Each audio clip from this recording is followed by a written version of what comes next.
आज supreme court में बहुत ही अहम सुनवाई हुई। उन सभी प्रतियोगी छात्रों की निगाहें सुप्रीम कोर्ट में टिकी हुई थी जो बीएड व बीएसटीसी मामले से ताल्लुकात रखते हैं या शिक्षक भर्ती की तैयारी कर रहे हैं या सोच रहे हैं कि प्राइमरी शिक्षक भर्ती में मुझे मौका मिलेगा या नहीं।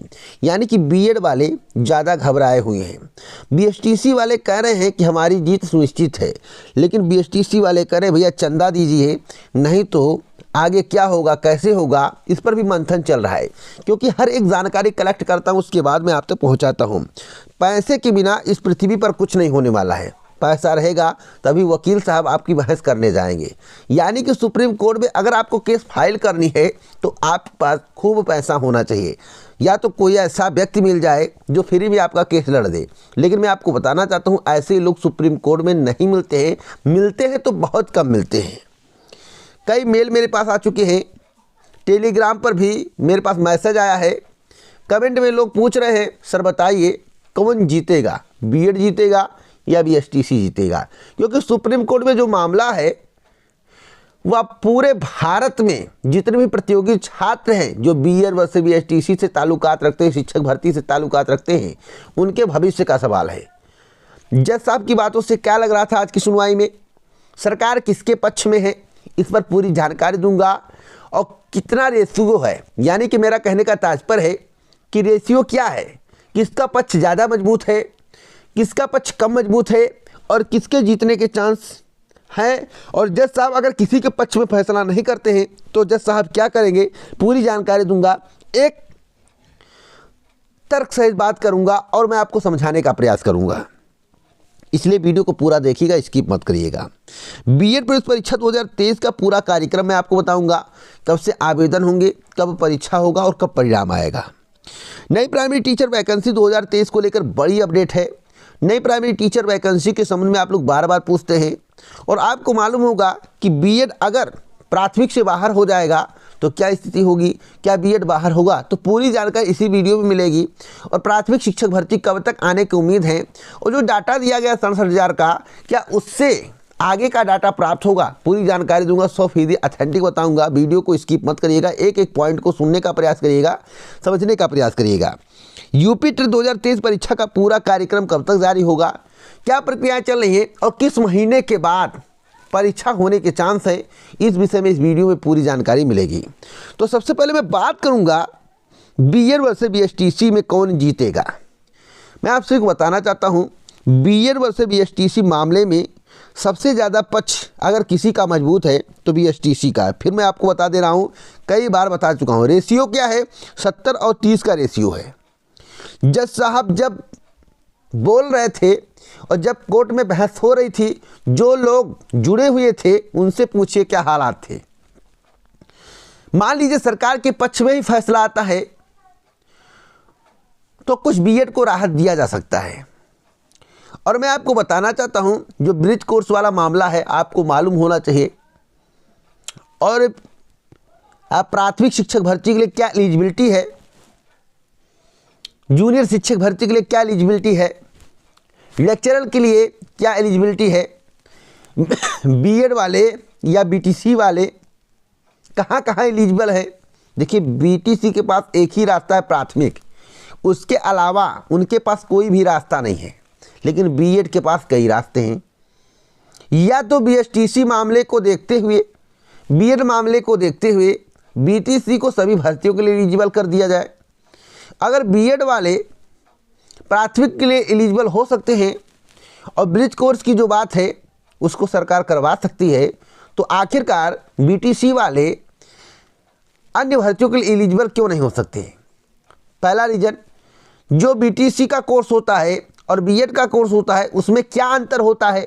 दूसरी बात, कई मुद्दों पर बहस होगा दोस्तों। जज साहब भी सोच रहे होंगे कि इनको इतने तक मौका है तो आखिरकार बीएड वालों को इसमें क्यों शामिल किया गया जब बीएड के लिए कई मौके हैं, इस पर भी मंथन होगा। तो दोस्तों जब फैसला सुरक्षित होगा तो फैसला जो सुरक्षित होगा कम से कम 7 से 14 दिन का समय मिलेगा। कितने दिन का, 7 से 14 दिन का फाइनल डिसीजन के लिए। और मैं आपको बता दूं फरवरी माह तक इस चैनल के माध्यम से, आज नहीं बहुत पहले बताया गया था, किसी भी हाल में डिसीजन आ जाएगा। अधिकतम मैं बोल रहा हूं, तक का मतलब मेरा अधिकतम होता है उससे ज़्यादा नहीं होगा, उससे पहले आपके समक्ष ऑर्डर होगा। इसलिए मैं कहूँगा जब 70% BSTC का पक्ष मजबूत है, 30% जो है बीएड का पक्ष मजबूत है। अब जो बीएड वाले हैं जो वीडियो को देख रहे हैं, नाराज मत होइएगा, मैं अपना केवल तर्क दे रहा हूँ। मेरा तर्क गलत भी हो सकता है, मेरी जानकारी गलत भी हो सकती है, मेरी सोच गलत भी हो सकती है, इसलिए मैं आप सभी से क्षमा चाहता हूँ। आप मेरी बातों का बुरा मत मानिएगा, लेकिन जो मुझे जानकारी है मैं अपनी जानकारी के आधार पर ही आपको बता रहा हूँ कि BSTC का पक्ष मजबूत है, आपको राहत मिल सकता है, इसमें दो राय नहीं है। ऐसा भी हो सकता है कि कोर्ट जो है राज्य सरकार के ऊपर छोड़ दे और राज्य सरकार अपने इच्छा अनुसार कार्य करे, यानी कि सभी राज्य अपने मन मुताबिक जो है कार्य कर सकते हैं, ऐसा हो सकता है। लेकिन अगर पक्ष की बात करें, मजबूती की बात करें, किसके पक्ष में फैसला आने की ज़्यादा संभावना है, तो BSTC की। तो मेरी बातें यहीं तक हैं, इससे ज़्यादा मैं कुछ इसमें बोलूँगा नहीं, क्योंकि मैं जज नहीं हूँ। जज आपको फैसला करना, लेकिन मेरी सोच कहाँ तक जाती है और मैं क्या सोच रहा हूँ, किस आधार पर सोच रहा हूँ, आगे वक्त के साथ आपको इस बात की जानकारी हो जाएगी कि मेरे द्वारा जो बताया गया था वही बातें थी। आगे जब सरकार पर निर्भर कर दिया गया तो इसमें कोई कुछ कर नहीं सकता।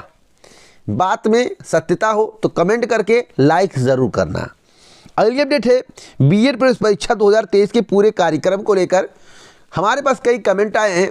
सर बताइए कि बीएड प्रवेश परीक्षा का आयोजन कब होगा, नोटिफिकेशन कब आएगा, आवेदन कब होगा, रिजल्ट कब आएगा, पूरी जानकारी मैं आपको दे देता हूँ। देखिए, बुंदेलखंड विश्वविद्यालय को इस साल संयुक्त बीएड प्रवेश परीक्षा कराने की जिम्मेदारी मिली है।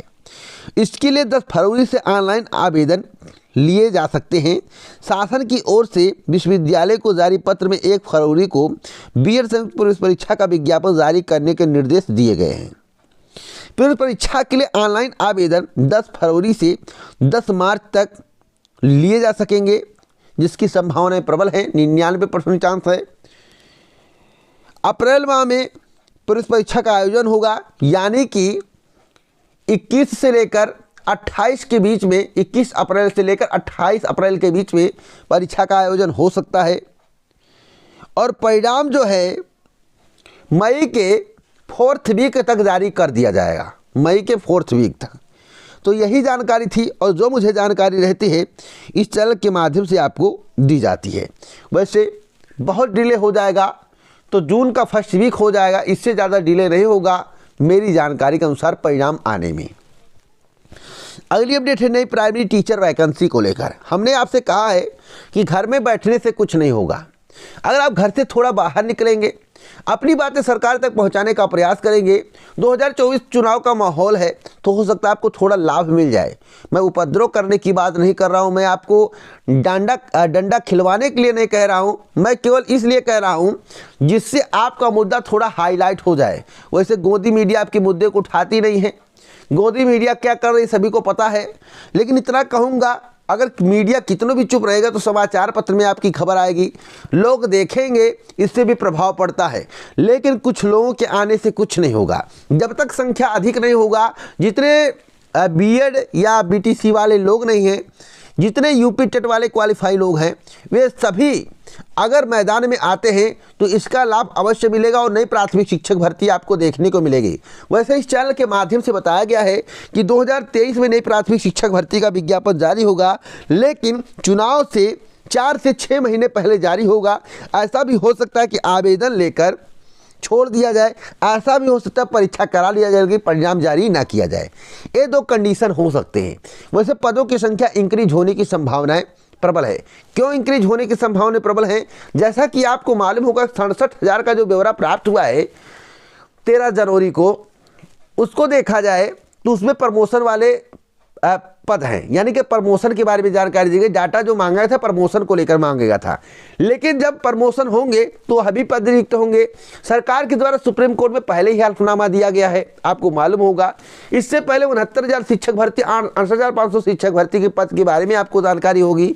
आगे मार्च तक का डाटा मांगा गया है, आगे और भी पद रिक्त होंगे और रिटायर होंगे। इसका मतलब है कि पदों की संख्या 55,000 प्लस जा सकती है।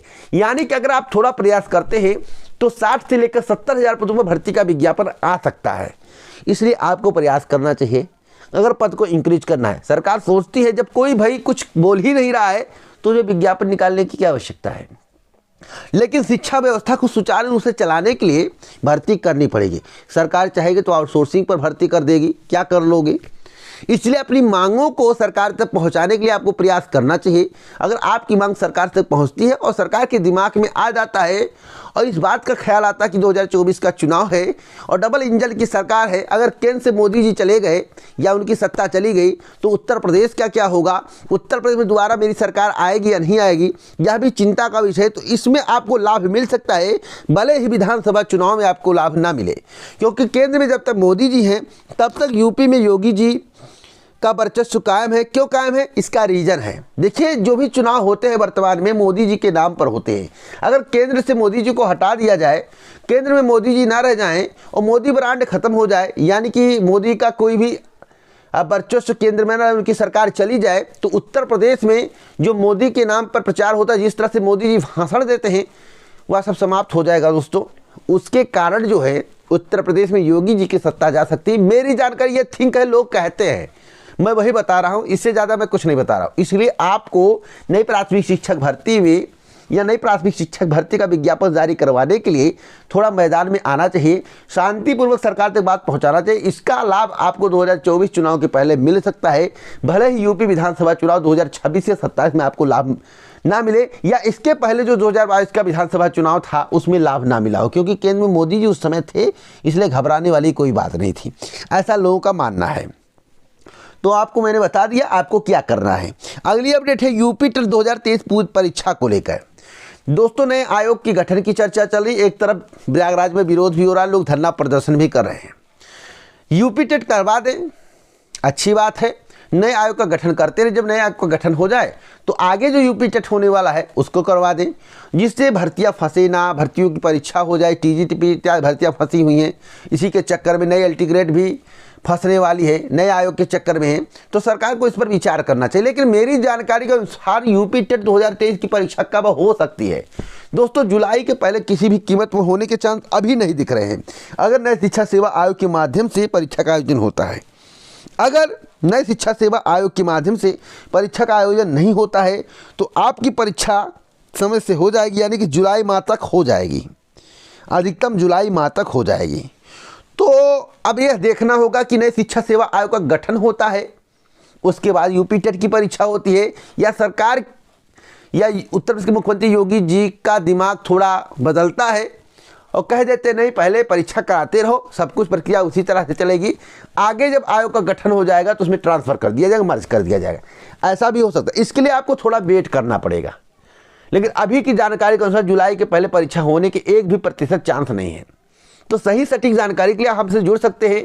जुड़ने के लिए चैनल को सब्सक्राइब करें, इस वीडियो को ज़्यादा से ज़्यादा शेयर करें। जब भी चैनल सब्सक्राइब करें तो बेल आइकन दबाएं, ऑल पर सेट करें। पूरा वीडियो सुनने के लिए दिल से धन्यवाद। टेलीग्राम चैनल से जुड़ना ना भूलें। जय हिंद, जय भारत दोस्तों, नमस्कार।